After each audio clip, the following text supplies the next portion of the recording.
coming straight from the cockpit. It's another episode of Lunatic Fringe with the fucking pilot.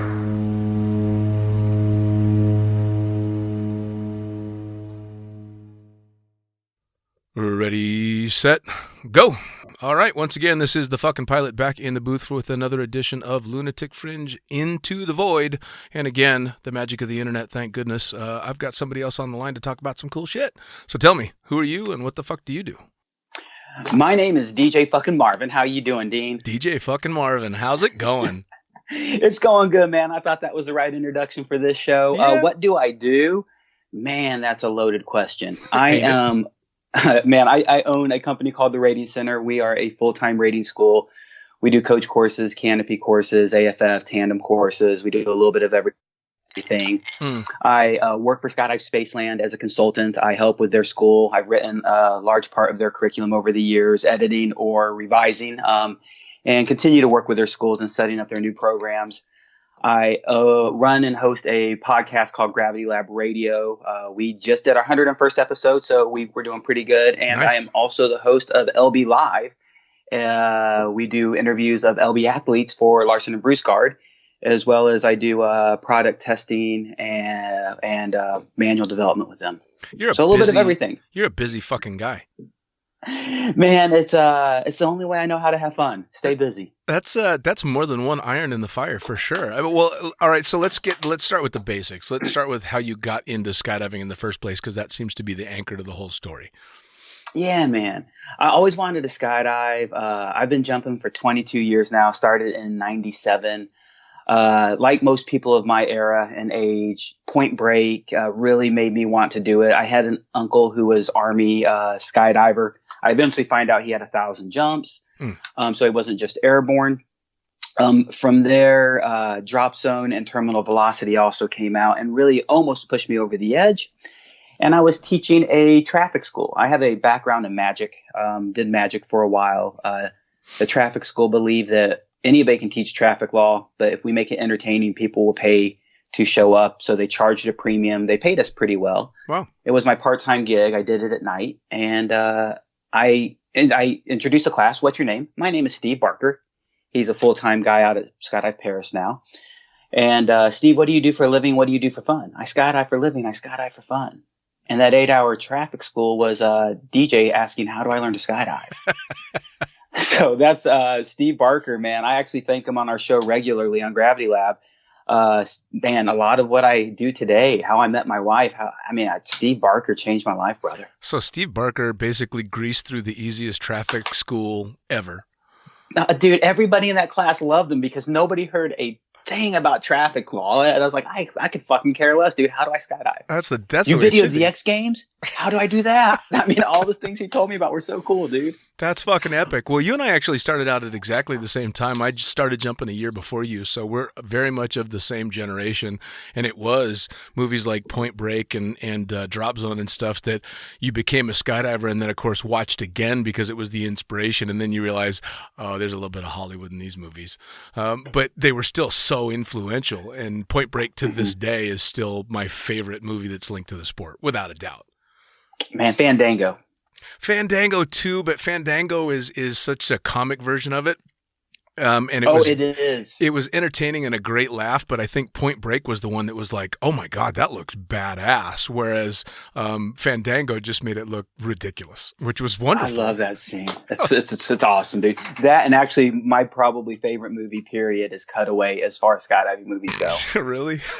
Oh, dude, it's a horrible movie. I'm not going to sit here and brag about its quality of acting or its quality of what. Dude, the skydiving in that movie is phenomenal, and Norman Crew did a phenomenal job in video production, and I think that's why it's my favorite. Is it has so much good quality skydiving video. Sure.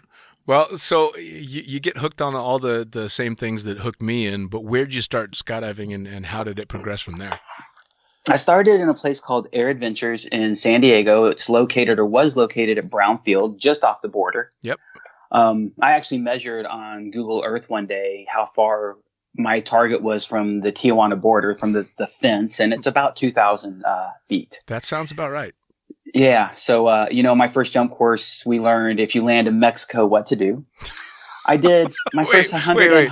What did they tell you to do if you land in Mexico? Zip open your jumpsuit. In your jumpsuit, there's an inside pocket, which we all now know exists. But as a new jumper, you're like, there's a pocket inside my jumpsuit? Right. There's a note inside that pocket that tells you what to do with a phone. There's change in there to make a phone call, et cetera, et cetera. So they told us how to contact the DZ, how the drop zone was located at the airport. We landed elsewhere. Right. And the drop zone building was immediately next door to Border Patrol. So our relationship with them was real strong, and they would immediately contact Border Patrol, and they had a gig. They worked together.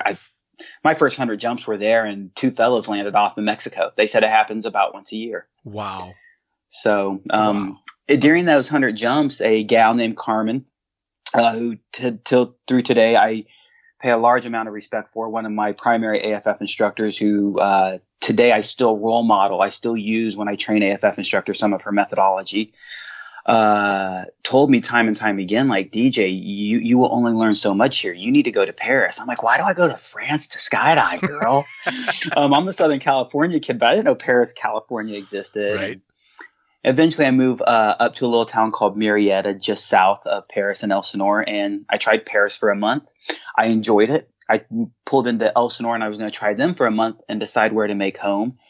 And God, I think I hadn't been in Elsinore for 30 minutes before I'd been invited on literally 10 different skydives. I mean, there's no, it's a memorable number to me. I can tell you, I'm unloading the trunk of my buddy's car who's taking a piss. Hey, I don't know you. You should come skydive with us. I'm signing a manifest. Who are you? You should come skydive with us. Hey, we have this event. You should. Everybody asked me to make a skydive with them. And man, the vibe was just what I was looking for. And Elsinore was home through 2001. And, I was on a really crappy free fly team. Somebody had to come in last. Right. Actually, free fly wasn't even in nationals yet. We trained together as a team to become better, not to become serious. We just wanted to become better flyers.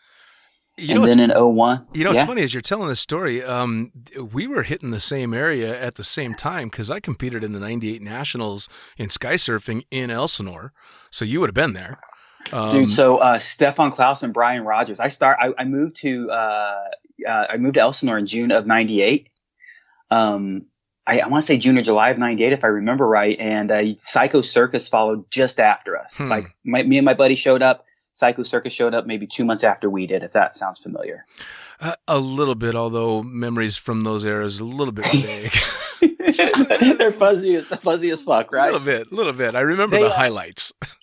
Yeah. Psycho Circus were an Elsinore or Paris scrub team who were really building up. They jumped purple and yellow jumpsuits. God, that sounds really familiar. Yeah. Eventually, a team called Freak Show jumped purple and orange, which was us, and we trained with them. We followed. We took over Yahoo Sky Surf's team room.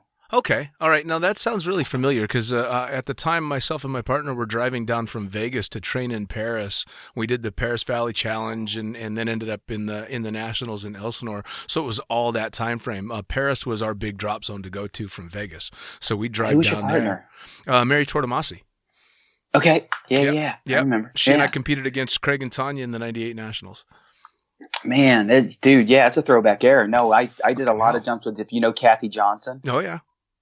I did outside video for her and her team for a couple of things. They had ESPN of Japan out and asked me to shoot outside video for them. Larry Heltzer, I think is his last name, who could never find a teammate but trained nonstop. I shot a lot of video for him sky surfing. I enjoyed the heck out of the sky surf scene back then. Yeah, it was a lot of fun, although Mary and I definitely got into it at the very end of it. I think it was about the same time that McCormick was coming up with the Invisible Man routine, and Craig and Tanya they were an unstoppable force. And so that was the death of sky surfing for us, for sure, and the start of the so-called professional skydiving career for me.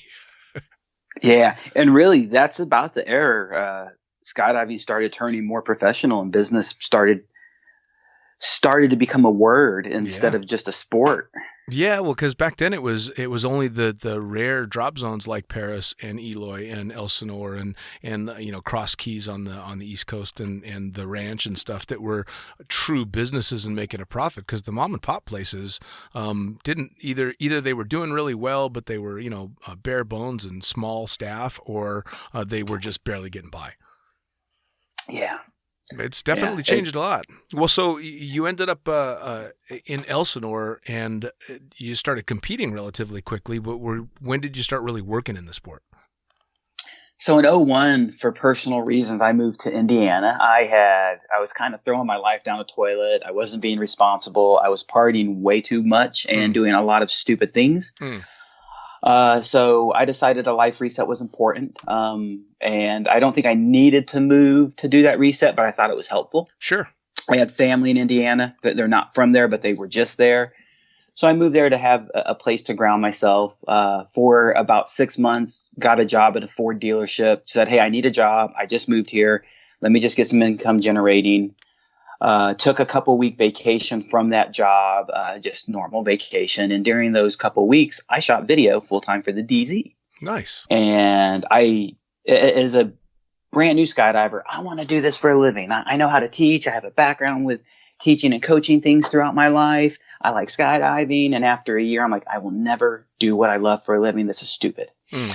And that was my like, you know what? Fuck it. Let's try. Let's see what happens. And after about a week and a half, I called my boss up and he said, you're not coming back, are you? I said, no. He goes, I knew what you were doing. I knew what your goals were to take this time off. And I'm not shocked. He was very respectful. And from there, it's all been downhill. It's all been a ride. That's pretty damn cool. It seems to me the more people that I talk to, there's really only a couple of paths that lead towards, or at least in my experience, that lead towards a full-time member of the skydiving lifestyle. And that either seems to be they were deep into the real world and the normal job and decided to say fuck it because they went out and did that one jump and they were dissatisfied with, what the so-called American dream had to offer, or they'd fucked everything up and managed to stumble their way into skydiving, which was kind of my path as well. I kind of just had I kind of Forrest Gumped my way into a skydiving career, so to speak. It doesn't seem like anybody just sits down and goes, okay, nope, these are the different paths that I can take, and I've chosen to do this for a living. It doesn't seem to be that way. Man, they are few and far between. As an examiner and a guy who does a lot of ratings, I deal with a lot of people who are breaking into the business, and God, they're rare who plan it. Like you said, we either get frustrated in life because it's not our style or because we fucked it up. Right. Absolutely the truth. Right, which obviously seems to turn out to be a huge benefit because most of the so-called fuck-ups in the real world have excelled in skydiving and just kind of, to be really tacky, they found their wings. 100%, man. Like, it's your podcast, your moniker, the fucking pilot, is a brand that we couldn't represent in the real world. Gravity Lab, the way we speak, the things we do, HR is not a thing in skydiving, and in some cases probably should be. Right. But for the most part, PC is out the window, and I think that's why we thrive. Is I go to the drop zone in shorts and a t-shirt, and I'm at work. On a fancy day, I wear a button collared shirt because I'm teaching class all day, and everybody goes, "Oh, you're dressed nice today." Right, and it's like, right. yeah, it feels pretty good to wear a collar. Oh, yeah. Well, on days that I show up at the drop zone with anything but flip-flops on, they just assume that I'm jumping because why in the hell else would I wear shoes? Right. Which is wonderful. It's such a blessed lifestyle, man. We live the lifestyle of a bum, basically. Yeah, absolutely. And get to go out and have fun with our friends for the most part, which is amazing. And you're right. The whole PC thing, I never was particularly politically correct anyway, but in skydiving, you have less of a need to be. Although I have gotten myself in trouble once or twice with that as well. But yeah, the whole the PC thing and not being so, whether it's male or female, old or young, was one of the huge attractions to the lifestyle of the sport and the community of the sport, because just nobody seemed to give a fuck. This is me, take it or leave it, which is really nice. Mm-hmm. It's a huge attractant to the sport, and I'm sure the community side of things had to have been the same for you as well. Man, 100%. I did a seminar at the USPA board meeting recently at the DZO conference. I'm sorry, not the board meeting, at the DZO conference. Mm. And it was about jumper retention. And the statement was, we come for the skydives, we stay for the skydivers. Yep. And I say it all the time on the podcast. I say it regularly. And as much as I love to skydive, and man, skydiving is tremendous. It's a beautiful thing. The skydivers mean 10 times more to me than the skydives do at this point in my life. Oh, without a My doubt. best friends are skydivers. My wife's a skydiver. Everybody I know said and done. Well, most people I know said and done are skydivers. So Sure. the skydivers or the community are where it's at. Yeah, absolutely. Well, and the jumps themselves for somebody like me, I was just a tandem workhorse and a video workhorse, and I had my moment in the sun attempting to do the competition stuff. But I'm never going to be an outstanding free flyer. I'm never going to be an outstanding swooper. I'm good, but I'm not great at anything in the sport. So I'm certainly not in it for the fame and fortune of it all. So it's very much been the community over anything else, because I categorize myself as an average jumper, average instructor, and I'm fine with that. Not to mention, and I'm sure you're the same, as the sport progresses through the roof with skill levels, whether it be the tunnel or just modern training, I find out just how truly I really do suck, but that I've also still got so much more to learn that it makes it fun and engaging again. I like sucking because it means I've got somewhere to go and to learn. Yeah. Easy to learn, impossible to master. Right? Oh, God, would you ever want to master it? I wouldn't want to master that shit. No I'd way. walk away if I did. Yeah. If I master skydiving, I'm done. And I never can. It's like you said, every time I turn around, they're better than I could ever think they could have been. Oh, yeah. And there's a new evolution and discipline that, like, really? You're flying a wingsuit and a parachute together?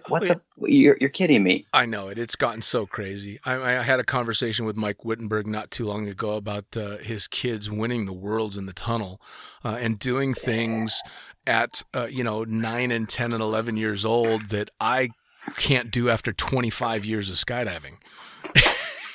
So it's wonderful. It's also quite humbling as well when you realize, oh, yeah, no, I don't really have any talent. Right. I love the evolution of our sport. It's just been amazing. And what's great is you talk about the culture, the evolution of the flight, the evolution of human flight, period, has also evolved that culture, how people have grown together, how people have meshed together. It just seems like the culture continues to grow as the skill set does too. Absolutely. Well, what do you think right now is the biggest driving force behind this the major increase in skill level and ability? Is it the training that started about the time you and I started in this sport? Is it the tunnels? Is it a combination of? Man, I think the largest catalyst really is social media. Yeah. Because without I worked in a drop zone in Indiana. How do we know what's going on in this small or mid-sized Midwest drop zone without seeing on social media people turning blind mans, people doing this under canopy, people doing this free flying? And that motivates us to now go to the tunnel, to now go get modern coaching. So absolutely, coaching in the sky, coaching in the tunnel, coaching under canopy. These have been major evolutions. I recently worked with a dude doing 270s on the pond with less than 500 jumps, which 10 years ago, there's no way. I think somebody with that many jumps should do it. But this guy's been coaching with Kurt Bartholomew, with Greg Windmiller, and myself, and he was ready. So the coaching for sure, but that social media catalyst of people are watching YouTube. People are right now listening to this podcast on their phone while they're at work, and they're getting inspired by either things we say or things they see on the interwebs. Sure. That is the biggest catalyst. Now, do you think, though, for as positive as the social media thing is, do you think the negative offsets it a fair amount? I mean, I don't think it offsets it as far as it overpowers it. No, I do think it actually weakens it for sure. Because Yeah. people do stupid shit because, I saw this on YouTube. You're not a YouTube scholar, homie. Just Yeah. because you saw it on YouTube. I watched a lot of Pornhub, but I'm not very good at sex. Right. Yeah. Just because you watch it doesn't mean you're good at it. Yeah, absolutely. Well, and I guess I have a real love-hate relationship with social media for sure. I just talked to Tracy Baum, and she was talking about when her husband passed, that she, it was on Facebook 30 seconds after it happened, and you and I and everybody that's a modern skydiver has seen it over and over again. So between stuff like that or the close calls that you see on YouTube that look badass, but if you ask the jumper, they're like, no, that was not good. Or even the ones that went exactly as planned, but they give some guy that decided to buy a wingsuit used off of DZ.com that he can go flick some object and barrel down the mountain like one of these badasses. That's where I get kind of scared about the social media thing, because I really do think it drives some pretty bad ideas.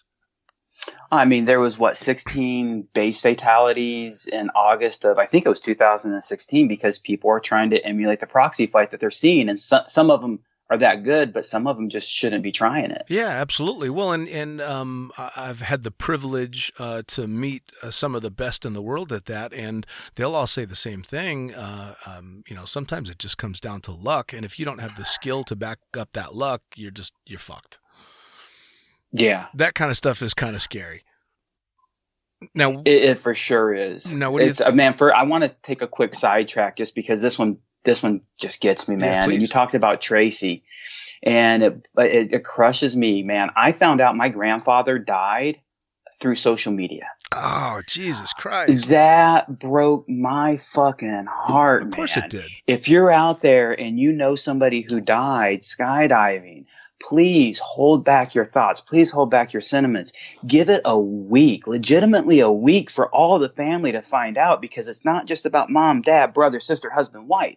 It's about aunts, uncles, and cousins. Oh, yeah. These people need to find out their loved one died, not through... I fucking found out my grandfather, who I loved to death and tremendously, died through Facebook. Yeah, no. So if you're out there posting blue skies, black death, the day of, the next day, or within the week... Man, you're a douche nozzle. Right. I'm sorry. I love my friends. I've seen good friends do it. But, man, let it be. And then a week later, share your sentiments. Sure. So if you're out there sharing these things, please back off. Because Tracy dealing with that, man, God bless her. Oh, yeah. God bless her. And I even said to her on the podcast that I had been guilty of the same thing earlier on in the whole social media, which has not really been all that long, for Christ's sakes, of doing the exact same thing. And then, of course, you have instances like Tom, I found out on Facebook, and a number of other friends on Facebook. And it's just a shitty, horrible fucking way for that to come down. It's just terrible. So now I will never post the black picture or anything like that. I will wait, and once it's all come out and it's released, then if it's someone I'm close to, I'll put something out there. I don't know if you knew Rob Stanley was a jumper out of Cross Keys and all around the U.S. and the world, was just recently killed in an accident in China. And again, I found it on Facebook. Now, of course, it's all over the place out there, and so he was a wonderful guy and a good friend, and so then you say what you want to say, and you make posts and add to other people's posts, but that's once everybody's been notified. Everybody's heard. For sure, man. It's for sure, pay your respect. For sure, honor your homies. We need to show that love, and the Ryan Risberg stickers that are all over the place, they're wonderful. Sam Smith, who got hurt, all the support Sam stuff going out there. These kind of things for sure need to happen. So, I'm with you, and I think you're with me. We don't need to blast it right away, but we do not need to forget it. If I die skydiving, for sure, call it out publicly. For sure, question what I did. And please, I hope that y'all would honor me if I die, or when I die. Hope I don't die anytime soon. If there aren't fucking hundreds of posts talking shit about me if I go in... If there's not just a constant stream of insults on my page, I'm going to be hurt. Right. But yeah, wait, once everybody knows, then bring out the big guns and talk shit about me. Yeah, man, it makes a huge difference. It So does. sorry to go on that little sidetrack, No, but that no. one, it's I think it's a good one to go on, but I mean, I think you're right that after all the blue skies stuff is done, talking about what happened, having a dialogue, social media is great for that. One of the friends of Stanley actually posted the incident report on Facebook, and it gained a lot of traction simply because people wanted to know. This is a guy with 25,000 skydives. He was supposed to live forever, and to find out that he died on a skydive just it didn't quite click, and so everybody needed to know what happened. yeah. And it's important for people to kind of learn those lessons, just like the unfortunate rash of aircraft incidents that the sport has been having lately. Granted, again, we need to wait for a proper time, but a conversation needs to be had about what the fuck is going on. Time for training and learning and all that stuff. And social media is amazing for something like that, I think.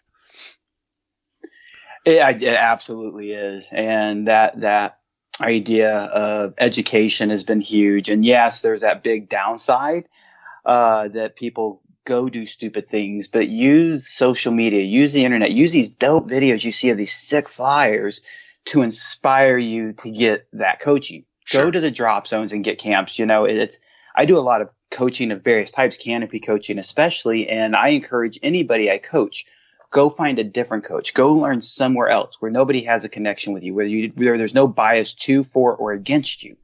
Also, get coached where people have a bias to, for, or against you. Sure. Use the internet to inspire you, not to prompt you to do stupid things. Yeah, well, and it should be an avenue for you to research every angle of stuff like that, especially when it comes to training. And I do very similarly as you with jumpers. I do when I'm teaching a new pilot how to fly, either at a particular drop zone or at a new aircraft, and I'll teach him everything I have to know, and then I'll put him with another pilot and say, all right, now go learn everything that they have to know and cherry pick what works for you within these parameters. Find out your best avenue to do things this way, and because there's never one perfect way to do everything. Everyone thinks about things a little bit differently. So seeing it from a different set of eyes may click much, much better than, say, the way I do it or the way you do it. So it's a very good thing to give people as much variety in training as they can get. Sometimes I just say it in a way that you get, or vice versa. You say it in a way that he gets. I'll give you different nuggets. There's so many ways to learn, and so many ways to teach, and so many ways to lead. Why limit the resources you have in front of you? Sure. Well, and I'm sure you've seen it in the past too. There are instructors or coaches out there that will get really upset if, or used to anyway, get upset if you would go to someone else and ask for advice, like it was an insult against the way that they trained. And that's not the case. It's just making sure you get all the information you can possibly get. Man, 100%. And if you're a coach or an instructor and you're against that, man, I've had people I coach under Canopy go learn from somebody else, and then they come back to me like, hey, let's put a session together. What have you been working on since last time? Well, I started working on this. Well, wait a minute. What's the idea behind what you're working on? Right. Well, Greg Windmiller told me this is what I'm working on. And I'm like, well, man, that kind of took a different path, but I like the new path you're on. Sure. So it's helps me become a better coach by learning from what they've learned. It helps me diversify where I might be trapped in a path of teaching where another coach reminds me that there's another path or another direction that might be better for this guy or gal. Yeah. So I've learned a lot through my students getting instruction from other people without me ever going to them. Now, of course, I try to go get coaching myself still too. Well, that's the thing too, is the best coaches are still students. Man, there's so much to learn. Oh, God, so much. Yeah, and I don't ever want to know anything. I like the fact that we're in a sport where I can still be completely in awe of something that someone else does and still call myself an athlete in the same sport that they're in. That's an amazing thing. Mm-hmm. It absolutely. It really is. I mean, like right now, the swoop challenge is going on in Jeddah. You're watching it on Facebook as it's happening live, and half of those competitors I consider friends of mine, and they're doing shit I could never do. And I'm amazed and in awe all the time when I get to watch these guys that I'm buddies with doing this incredible shit, and I still get to call myself a skydiver as well, which is awesome. It's amazing to be connected to these people. It's amazing to be friends with these people, and it's fun to be their instructor. I've trained people who've become world champs. I've trained people who've gotten medals, Sure. and like you said, to be friends with these athletes, it's amazing. And the fact that the Olympic Channel is broadcasting this swoop comp, how huge is that? Phenomenal. Isn't that huge? That's ridiculous, dude. It's what that tells me is that they are on the express path to getting this thing in the Olympics. Yes, and we've questioned what could get us back into the Olympics, what could push us that direction, and the wind tunnel and canopy piloting are the two things that could push us there. Yep. Yeah, I mean, honestly, they're the only two viable spectator sports for skydiving where you don't necessarily need to know much about it. It's especially with the tunnel, it's very much akin to something like ice skating. I don't understand what they're doing, but I know what looks beautiful. I know what looks exactly really cool. So, and I don't need to understand how you do these spins on these blades to think it's amazing. Just like I don't need to understand what's going on in the tunnel or necessarily in the canopy. Canopy is a little bit different, I think. When I was back in Cross Keys in the days, we used to have a Tuesday morning swoop club. Everybody would wake up at 6 o'clock in the morning, and half of the crew would be swooping the pond, and the other half would be getting drunk on the side of the pond watching everybody swooping. And you didn't wake up at 6 o'clock in the morning just to go drink by the pond. You watched to go watch your buddies chow into the pond and laugh and laugh your ass off as they're trying to drag a fucking Velocity full of water out of the pond. Right? So I think that the swoop stuff will be even a little bit more dynamic. It's a little bit more like NASCAR. You don't go to watch the cars go around in a circle. You go to watch them hit the wall.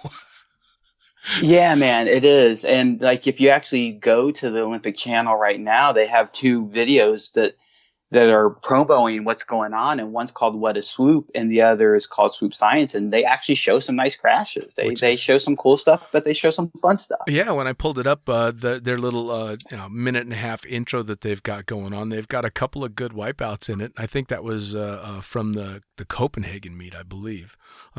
Yes, and it was obviously they're a blast to watch, and the way that they've set those competitions up now, especially being on such a big body of water with the large raft and stuff, it's just a really fun competition to watch. It's a blast, man. It's amazing. And the one thing that scares me though is people have over the years, longer than you and I have been skydiving, but definitely in our beginning, people were pushing and hoping for mainstream skydiving.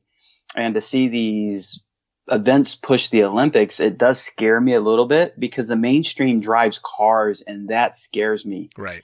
The guy who drove next to me on the freeway yesterday, I don't want to be under canopy with. Right. So, that it's kind of like you said, we talked about the internet having that bittersweet, that mainstream push for skydiving. I'm still torn about wanting to see it in the Olympics because I do want the sport to grow. I do want more cool friends, and of course, as the business grows for my buddies who are instructors, to give them more opportunities to make more money is great. But man, I don't want every Tom, Dick, and Harry skydive. Oh, no doubt. Well, and I'll tell you, I think though that even if it goes mainstream, in other words, it gets into the Olympics, whether it be both the tunnel or canopy piloting, I think skydiving will always remain just on the outskirts of mainstream for a couple of reasons. I think first, it's cost prohibitive. What's the old joke? How do you make a small fortune in skydiving? You start with a big one. Yep. Or what is it? It's $200 for your first jump and half your income for the rest of your life. I think most of us would agree that that's probably shooting low. Yes. I spent a fuckload more than that.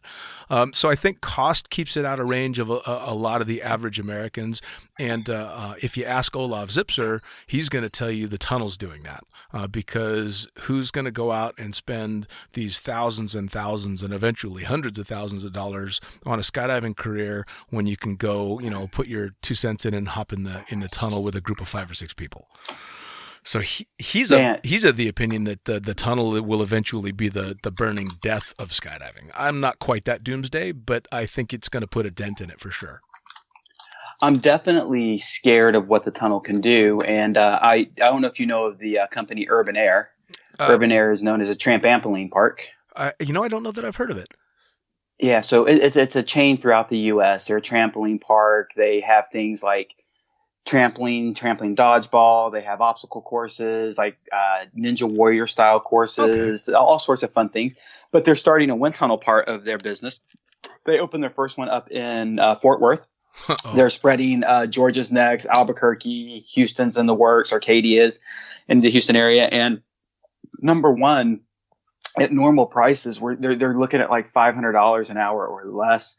But I know one of the places, and I forget, I might be quoting this wrong, but I think right now in Fort Worth, $10 unlimited minutes for the day. What? Exactly, dude. What? So the price point now, Urban Air is a smaller tunnel. It's an 8-foot tunnel. You can't get super crazy in it. It flies about 80% of what I fly capacity has. Sure. Obviously, I have an inside hookup with Urban Air. We actually had John Walker on Gravity Lab Radio talking about Urban Air's tunnel project, and he's in charge of it. So you're not going to fly as well in it because of that limited air, but at the same time, man, that to the general public has made skydiving so much more accessible. Sure, absolutely. So I do think the tunnel is going to be I'm with you. I don't think it's going to be the doomsday death of it. I think it's going to be a great gateway drug. How many people have we seen come to skydiving because of the tunnel? Oh, sure. Well, and I'm actually one of those because before I ever made my first jump, I was actively flying in Flyaway in Las Vegas, which was oh my God. Yeah, one of the two first tunnels ever for civilians in the country. I became an instructor there and had probably, I want to say, 50 hours in the tunnel before I ever made my first tandem. So I am one of the original tunnel rats, man. I was in the tunnel before I'd ever seen the bottom side of nylon. And I ended up working in that tunnel until I had a few hundred hours in the tunnel. But that was the older tunnel, slow airspeeds, maximum of 120. You had to wear the massive baggy jumpsuits. There were pockets of dead air all over the place. And you basically became a really good cloth pilot, not a body pilot. So, when it came time to start shooting video, I was great in flying a set of wings because I'd been doing that in the tunnel forever. And of course, it did nothing for me in modern tunnels because I'm horrible in a modern tunnel. It didn't stick with me, but I was definitely one of the kids that came from the tunnel and went to the sky. So I do agree with you that it absolutely will. I think Zipser's point was he thinks that it on its own becomes the end all be all. If I can do all these amazing things in the air here in this tunnel, and I don't have to drive to the drop zone, and I don't have to wait for loads, and I don't have to spend all this money, and I don't have to almost die, why don't I just do this? And I guess I kind of agree with that, but I also think that someone that has that mentality was never going to be a skydiver in the first place. I do. I agree with you wholeheartedly. It's that mentality is meant for the tunnel, and that's okay. Yeah. But, why do I skydive versus the tunnel? And when Houston opened its first tunnel, there's two of them. I had an easy opportunity to join the team, whether it was in management or I'm pretty positive I could have tried out as an instructor. My immediate answer was, number one, exiting an airplane. There's nothing like it. No. Number two, I love the great outdoors, being outside, being in the sky. And I think plenty of those tunnel flyers will feel confined, like, man, this is super cool. But what would it be like to be outside and do this? And I think once they get under canopy, like, I love free fall. I will never say free fall is not phenomenal. I smile in free fall more than I smile anywhere else. Sure. Except for under canopy. Sure. That is, for me, flying a wing is bigger than anything. Sure. And I think a lot of those, we've seen several tunnel rats. We have 2 tunnels here in Houston, and we've seen quite a few come to the sport. And some of them, like, just, man, the parachute's now my favorite part. As much as I love free fall and they don't neglect it, they focus more on canopy skills than anything. Sure. Now, most tunnel rats do focus on free fall. Absolutely. So. Well, it was kind of funny for me because I was, by the time I graduated AFF and started off on my own, skydiving path, I was solid in the air. I graduated AFF in, I think, 6 or 7 jumps because I'd done everything in the tunnel. So the skills were natural there. But under canopy, different story. Scared the shit out of me. Oh my God. Gear fear like you wouldn't believe, and, just nervous as hell under the parachute. And it took a long time to get over that, because I think the extra confidence I had in free fall took away from, the confidence I felt I should have under the parachute.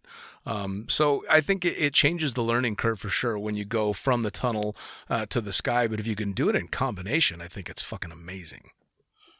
It's been tremendous to work with students in both environments, for sure. And, I really hate hearing tunnel flyers naysay skydiving, and I hate hearing skydivers poo on tunnel flying, man. We are brother and sister. We are spirits. We are kindred spirits, rather. We are family. Why not embrace both? Why not allow our family to commingle? Well, absolutely. Well, and there's benefits to both for the other, without a doubt. So I have, again, maybe because I'm one of the original tunnel rats, I have zero animosity when it comes to the tunnel. I fucking love it. And I'm constantly humbled at the skill level that the tunnel flyers these days have. It's amazing. I would like to see them in the air more, though, in the sky. Yeah, man, we're blessed here in Houston because our main tunnel, our bigger tunnel is Memorial. I say bigger, it just sees more business. And the majority of their staff are actually skydivers. Which is awesome. So it's phenomenal. It's great. So number one, when tunnel rats come to learn to skydive, there's a lot of humility where sometimes you see a tunnel rat jump on the wrong canopy because I know how to fall. I can be on whatever parachute I want to be on. Right. But also the relationship of our skydivers to our indoor skydivers in our Houston community it's blessed. Sure. We are very blessed. It's tremendous. And there is not a lot of animosity within our group. Well, usually the animosity is by somebody who sucks at one or the other. Oh, yeah. Well, and I'm actually... So they just hate that they're no good. Right. Oh, yeah. Oh, absolutely. Well, and I hate that I'm no good, but I hate it in a humorous way. I love it. Yeah. So I'm actually longtime friends with a guy you probably know, Rory Corrigan. Yeah. So he and I go way back to the Cross Keys days. And of course, I met him when he was just coming up in skydiving. And then, of course, he went on to become a badass in the tunnel and a rigger and all this stuff. And he has nothing but good things to say about the community out there. So one of these days, I'm going to have to get out there and fly. Man, you got to. And I'll tell you, the day you're out here, if you're hanging out in Houston, come be on my show. Hell yeah. We'll turn it around. We'll flip the script. It won't be any different than this. Yeah, we'll just be in person together. Well, exactly, man. I've actually only been through Texas a couple of times under not the best of circumstances. I ended up landing in Spaceland and spending the night sleeping in the Chicagoland Otter after I got run out of a town south of the border under not so great circumstances. So I've actually been there. I just didn't do anything fun because I was too shell-shocked.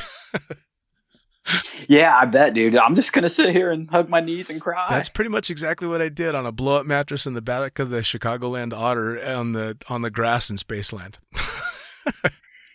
So tell me, Gravity Lab, how did that all come about? How did that get started? Because you're 101 episodes in, so you're down the road a ways. Yeah, man. Dude, it's been a wild journey. I listen to podcasts. I'm a large podcast consumer myself. I listen to a lot of MMA podcasts. I listen to Joe Rogan and lifestyle podcasts, to leadership, just various forms. And once upon a time, Skydive Radio was it for us. Skydive Radio was and still is one of the greatest skydiving podcasts out there. You know, they're the founding fathers. Sure.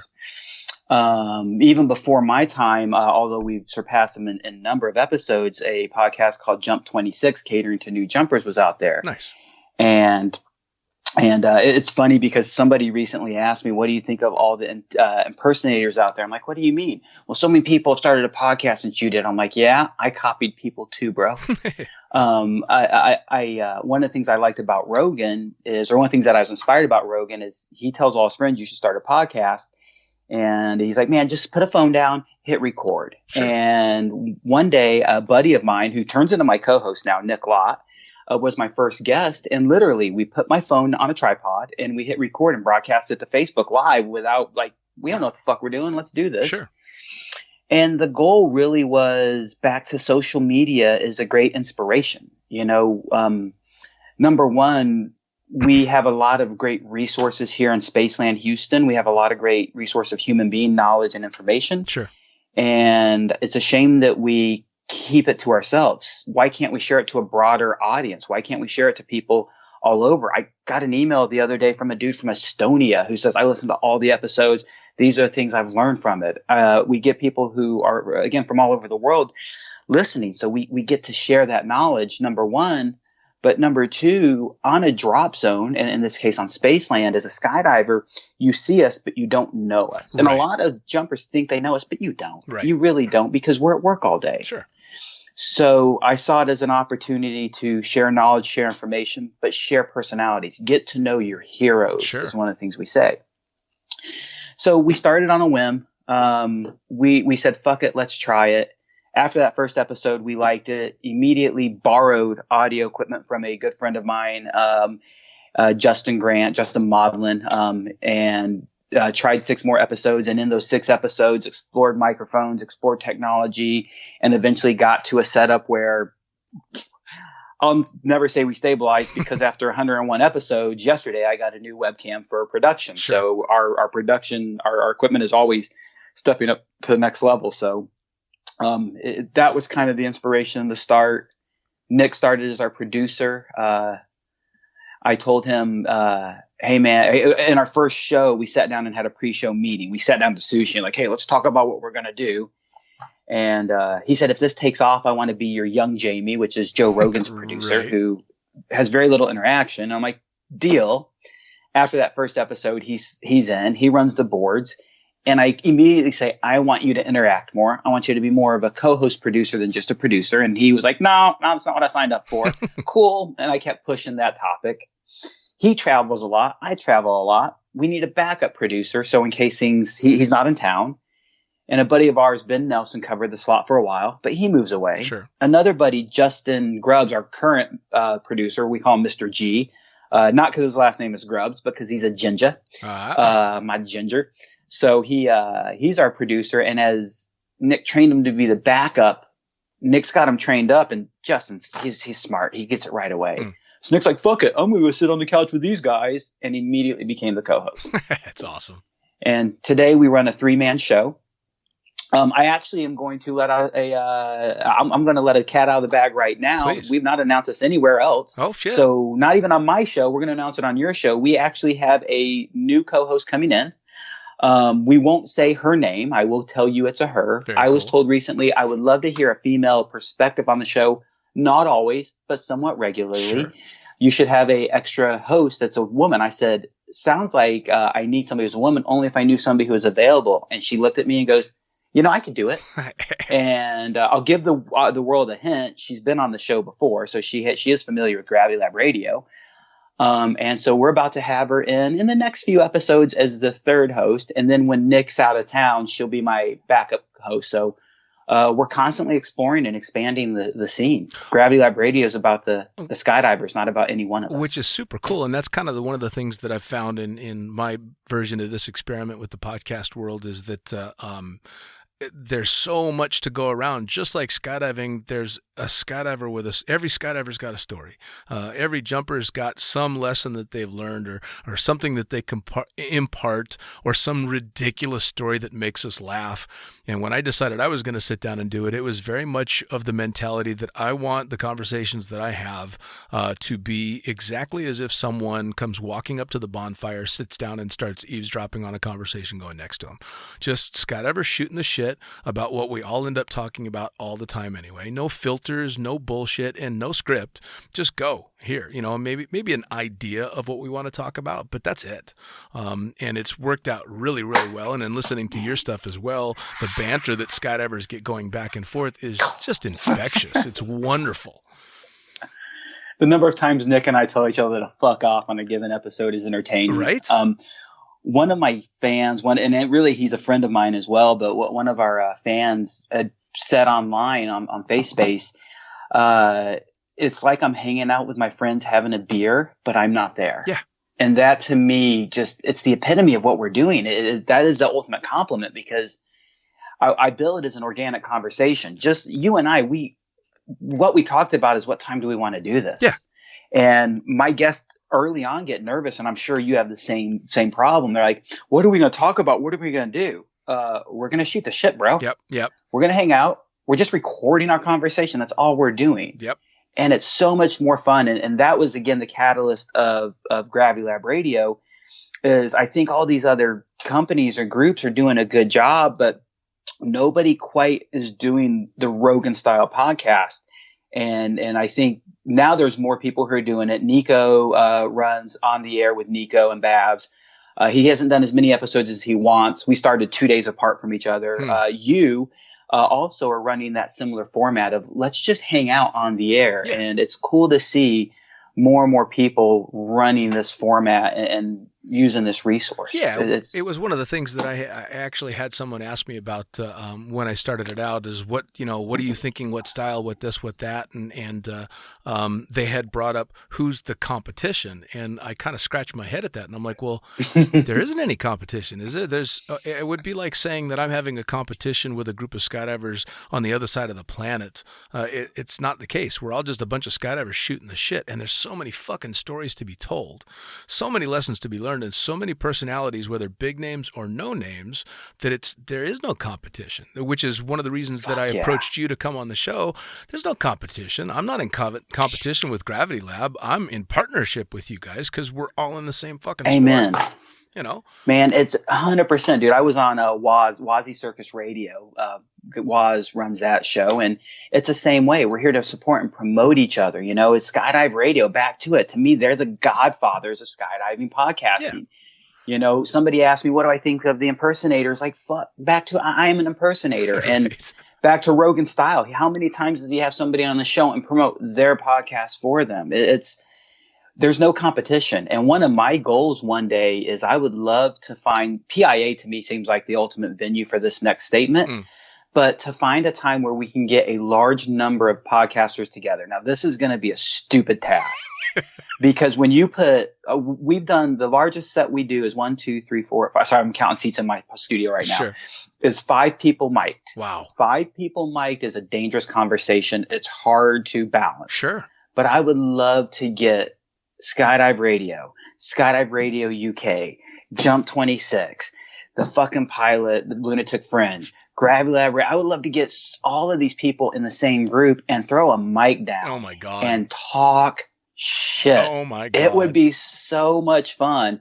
And fortunately, I do have a traveling studio. I actually can bag everything up. This winter, man, I hope I can pull this off because it's a goal Nick and I have. This winter, we plan on going to DeLand and setting up shop at some place. We were talking to a couple manufacturers who will give us a space to use for a couple of days and interview a bunch of the greats. John LeBlanc's already agreed to do that in-person interview. So we've got a traveling setup. I just have my whole studio modular so I can take it down and put it up really, really easily. Sure. So I would love to see not the competition to get together, but the just to get group, just to get together and play. Well, and that's another amazing thing about the sport is the true rock stars of the sport and the heroes of the sport and the people that were the trailblazers are happy to do these kind of things because they're just like us. They want to impart whatever they can to the new people coming up, to the people that are been in the sport forever, the ones that are getting a little stale and want to revitalize it all.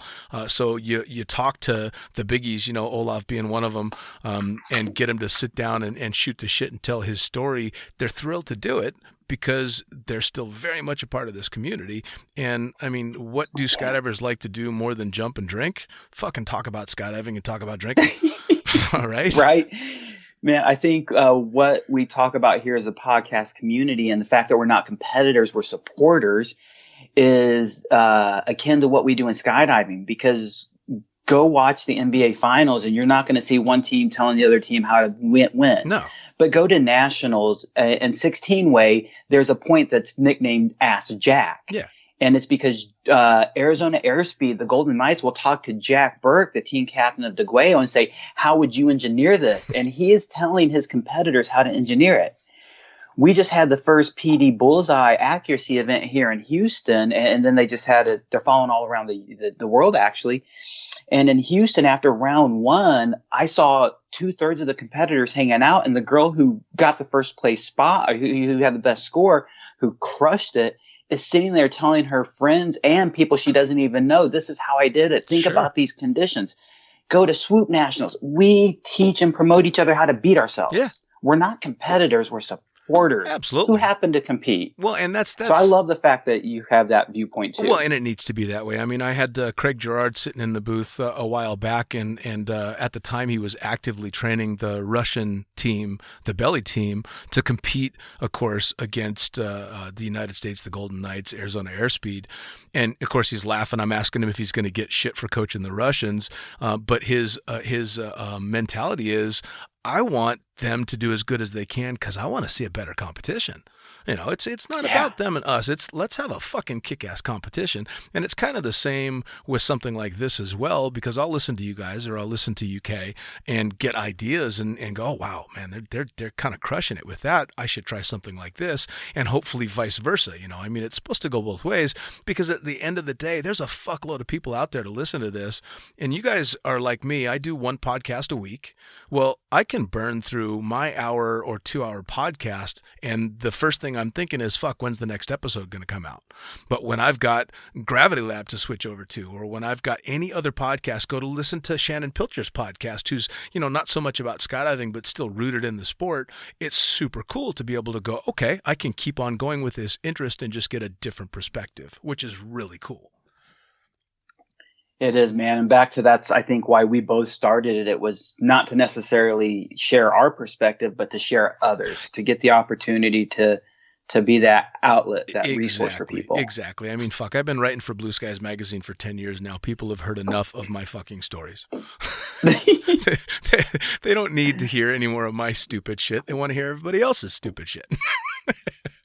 Absolutely, man. And the Gravity Lab has been so much fun. It's been a blast. Our friendships have built. It's not just about a podcast anymore. And Gravity Lab Radio, it took us a while to come up. I think it took us 6 or 7 episodes to really settle on that name, Gravity Lab Radio. And ultimately, I like it because it's gone beyond radio, Gravity Lab. And I played with that word a little bit more and more. And we're about to actually have our 3rd film festival. And for me, the Flyboys Film Festival back in, the whole era, was an inspiration to me. I always wanted to host a film festival based off the Flyboys Film Festival. And we're about to run our 3rd one here at Spaceland Houston. We've had a dozen or so entries the last couple of years. This year, I'm expecting to push 15 to 20 because we have people coming in from out of country for this year's event. And that's been a lot of fun. And it's been really cool to see the videos they produce. But also, we did karaoke fight night one year where we just had a night where we did karaoke followed by UFC fights. Awesome. And then the next year we did the same thing, but we added organizers. It's like, hey, man, this is a skydiving event, and we charge for none of these events. We don't charge any fees. We don't sell anything. We just host a party. That's all we're doing. And we had Jeffro Provenzano for the free flight or for the flight extravaganza is one of our co-organize or a guest. Jesse Tex Leos was one of the organizers. We had belly flying, free flying, wingsuit, XRW, all organized at the flight extravaganza. So Gravity Lab is not just a podcast. It's a mentality. It's a lifestyle. It's about skydiving. Sure. It's just about having fun. And it's been challenging because Gravity Lab Radio is not a skydiving specific name. Right. And it's been done that way on purpose. And my original goal is still there. It's still out there, is not to be 100% skydiving. We've done podcasts specifically about health and fitness. We have done podcasts focusing a little bit on CBD and CBD products, which I'm a huge advocate for CBD. We are talking to entrepreneurs, to business owners. We are looking at different things. And eventually the goal is 50%, whether it's 50% of this conversation is about skydiving and 50% of this conversation is about otherwise, or this whole episode is Venezuela. We did a full episode about the turmoil and the politics in Venezuela and what's going on in that country. And, you mentioned it earlier, and I don't know if we talked about this pre-show or on the show, but there's so many ways to go, and like Shannon Pilcher is really crossing more to the mainstream, and I love what he's doing and pushing out there to promote good ideas and good attitudes to everybody. we are focusing dominantly on skydiving, but I'm using skydiving as that platform to learn how to better host, to learn how to better produce, and to build an audience, because as we can grow that audience, I think we can grow and cross over into a larger audience as well, as we talk more about leadership, as we talk more about self-improvement, about growth, about self-awareness, Sure. and all these things. We're talking to a yogi about having an episode focusing on yoga and fitness. And of course, we'll apply it to how it fits into skydiving Sure. lifestyle. Yeah, absolutely. Well, and I think we did talk about it pre-show. When I first started doing the podcast, my thought was it would be about all extreme sports, but I found, and maybe it's just because of the community and mentality, the fucking pilot seems to have a niche in skydiving, and that it's tough to get your average triathlete or something to want to sit down and talk to a guy that calls himself the fucking pilot. Fair enough. And I'm happy sticking with that niche. But I've also tried to go out of my way to ask people throughout the podcast what their other interests are, what their other drives are. Are there other things that they like to do? Where do they see themselves going in the future? And all my conversations, it does not have to stick to skydiving, although I like the fact that you guys are going to aim specifically outside of it as well as staying in the sport. I think that's really cool. Yeah, for me, I have so many diverse interests in life. And I want to talk about a lot of them, and I want to learn about a lot of them. And in podcasting, it's been so great. How much I've learned from my guests has been tremendous. Oh yeah. Whether it's learned about them or learned from them, I've gotten such an informal education this way. And so to get people who work and specialize in something I'm interested in would be such a great opportunity for me to learn. But why be selfish about that learning and not share it with other people? Absolutely. Well, and to be honest, and it's not always the case. We all obviously know people that have focused on nothing but skydiving for many, many years and have just as much passion for it now as they did back in the day. But I find that if you have a more diverse desire to learn different things and do different things, it keeps that passion alive for each and every one of them. Unless if you just focus on just one thing and let everything else go by the wayside, eventually I think you're risking burnout. So it's nice to hear about different passions and different interests and wanting to learn other things, because at the end of the day, we're always going to be skydivers. We're going to come back to it. But it's nice to know there's also other stuff out there. Absolutely, man. I love those other avenues. There's just too much great information for me to not want to let people share more and more of it. Yeah, you're damn right. So tell me, what comes next for you personally? And we already know a little bit more about what's coming up with Gravity Lab. You're going to have the new host, which is awesome. But future goals other than trying to expand, if you got other markets you're trying to go into? Man, it's future goals right now. I think I'm in the middle of those future goals, starting the rating center. And really, the rating center is my primary life. It is the large focus of what I do. Sure. The rating center is, I started just as me, a one-man show. I had no real goals to grow, no real goals to do anything besides just be me. And the opportunity to expand started happening, and I early on just didn't care. So I let it be. And then as Spaceland grew, I actually had an opportunity to grow with Spaceland. And I'm like, you know what? I'll try this. Sure. And I initially didn't like it. I got the first taste of expansion and said, I don't want to manage other people. I don't want to deal with other lies. This is too much of a headache for me. So after that first year of expansion, I said, I'm going to take a year of truly exploring and deciding if I want expansion or not. Right. And that was 2017, 2008. At the end of 2017, I said, you know what? This is something I can do and I want to do. And really the goal was not business. The goal was growth of the community. If, a lot of people know Spaceland is expanding and growing, and a lot of people see it purely as a business. And there's no doubt this makes Steve Boyd a living. This makes myself a living. Sure. But I know Steve well enough, and I can actually speak on this because we've had this conversation. His attitude reflects my attitude. He could have one drop zone. I could have one rating center, and we could affect this community in this pocket and make safer and better skydivers. And that's wonderful.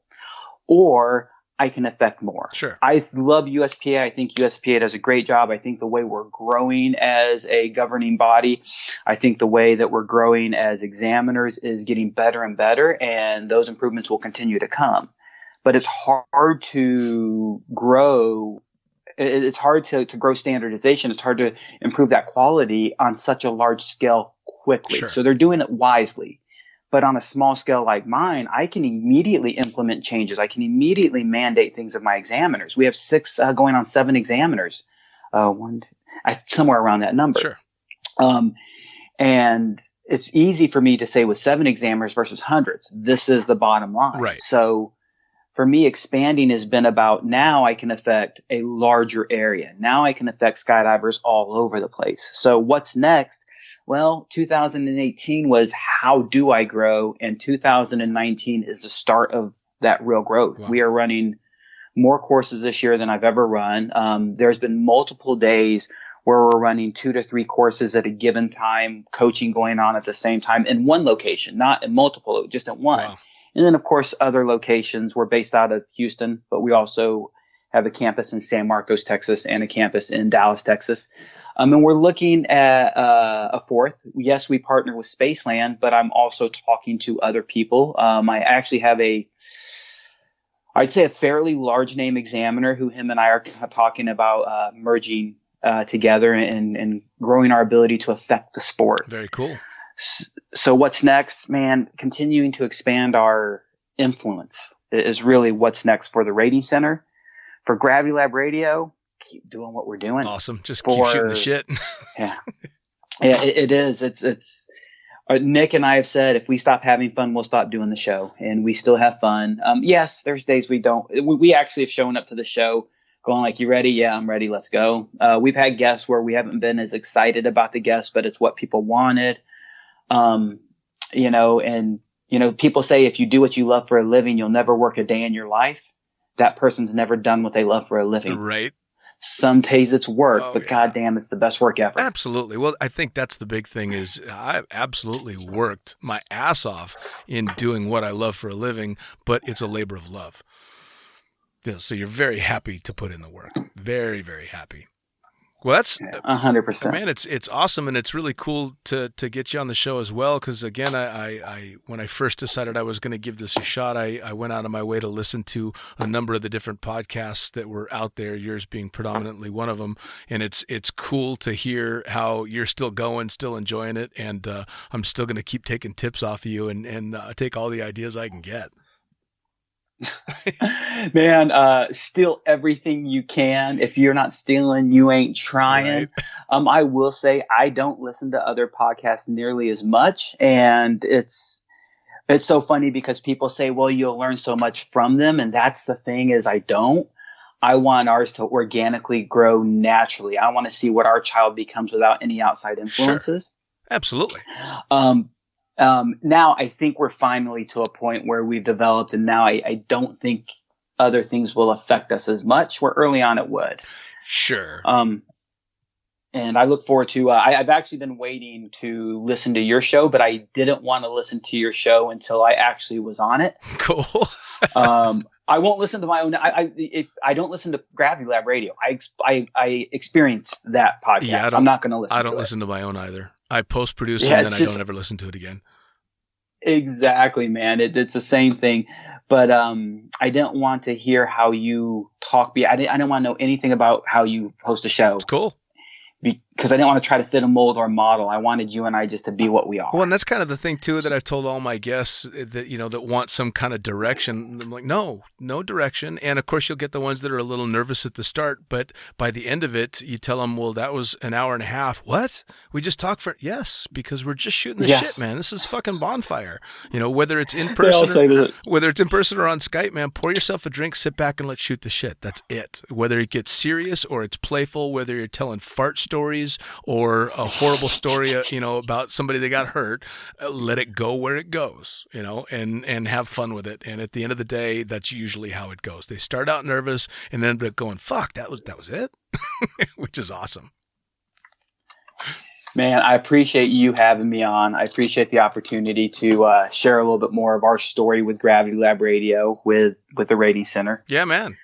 I definitely want the background. I'm thrilled to hear about it. I'm glad that we had the opportunity to sit down and get a talk. And I am really going to look forward to the day that you get all the podcasters in one room, because holy shit.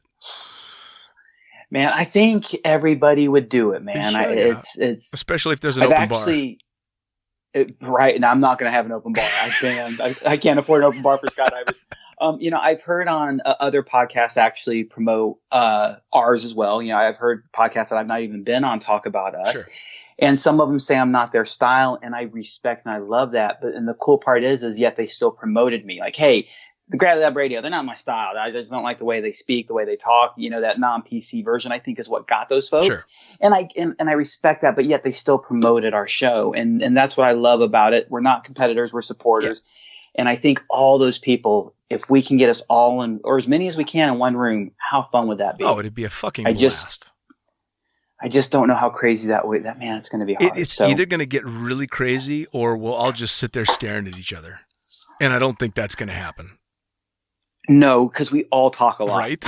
That's why we all have podcasts. Yeah, that's the one thing we have in common. But that's also why I don't listen to my own podcast, because I talk too fucking much and I've already heard all my stories. Right. I've heard this before. I don't need to hear it again. I've heard my stories enough that I forgot how to tell them. Yeah, absolutely. No, I'm right there with you.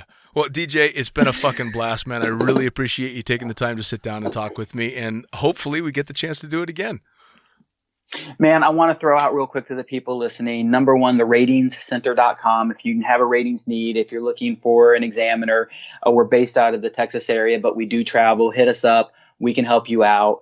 Gravity Lab Radio. Search us on any podcast app. We're out there. We're available. Tell your friends about us. But I really want to take a second, because we didn't talk about LB Live. Please tell me. Larson and Bruce Guard approached me. They liked what we do with Gravity Lab, so they asked me to host interviews with athletes, and we feature a athlete every month. It's about a 30-minute Skype interview. It's face-to-face or Skype-to-Skype-face. Gotcha. And we produce a lot of video with it. And please, guys, look at Larson and Bruce Guard's Facebook page. Check it out. We host LB Live on their Facebook once a month. Every 3 months, we give away a complete awareness package. Right now, that's a free Aries 2 and a free Pro Track 2. That's a total of $750 worth of products right there that you're going to get. That's awesome. Our sponsors in skydiving do so much to support us with gear, and we do so much to promote them as personalities. And with Larson and Bruce Guard, with LB Altimeters, we wanted to actually promote the athlete, because it's common they promote us, but as a rep for LB Altimeters, I can say we wanted to promote the athlete. Sure. So it's our opportunity to give back as LB Altimeters. It's our opportunity to let you know more about the athlete. So check out LB Live. You can search for LB Live on Facebook. It's a lot of fun. And who knows, maybe we will turn it into an audio podcast and make it available out there as well. Oh, that'd be super cool. That would be really cool. So LB Live, Gravity Lab, and the Rating Center are 3 things everybody absolutely needs to check out. Absolutely, man. And as I say, I stay a little too busy. I will tell you, maybe, just maybe, if you're looking for a MARD for an infinity rig, we are almost done with certification jumps for the FAA for that. Nice. So when I say I stay busy, I stay busy. We're doing those test jumps too. And gotta love Velocity Sports Equipment. I don't think a MARD is necessary, but I do think it's nice. I do think it's a great option, and Infinity is pushing that out soon too. Mr. P, my co-host Nick Lott, and I are finishing those test jumps hopefully beginning of August. Wow. We both are just crazy busy in July. Yeah, well, crazy busy, period. I mean, goddamn. Dude, if you ain't busy, how do you die? You sit still. Yeah, no, I am not going to let boredom get me. That's for damn sure. Hell yeah, bud. Dean, thank you so much for the opportunity, brother. I look forward to the next time you're in Houston. Be on the show, hang out, and let's shoot some more shit. Perfect. DJ, thank you so much, man. Have a great one. You too, buddy. Bye. All right, guys, that was another episode of Lunatic Fringe Into the Void with me, the fucking pilot. As always, brought to you in association by Blue Skies Magazine, which, as we know, is the greatest magazine in the known universe. Head over to blueskiesmag.com, subscribe to the magazine, get yourself some badass swag, check out all the fun stuff that they've got going on there. Also, think about that article you've always wanted to write, that cool story you've got to tell. get pen to paper, get it to them, because if I can write for them, so can you. If you're a photographer, get those pictures into them as well, because who doesn't like to see their shit in print, really? Also, if you're an advertiser, you got something you want to get out there, Blue Skies is the way to go. As far as me, thefuckingpilot.net is where you can find me. That's where you're going to have links to all of the podcasts and all the platforms for that podcast. You'll also have links to all the Blue Skies stuff, as well as both the books that I've written. The Fucking Pilot book, which of course is the previously published articles for the magazine, and then The Accidental Stripper. Both of those books are available in digital and print format, and I know I keep saying it, but it's coming, the audiobook format for The Accidental Stripper as well. Once again, that was DJ from Gravity Lab. I'm the Fucking Pilot, and I will see you next time around.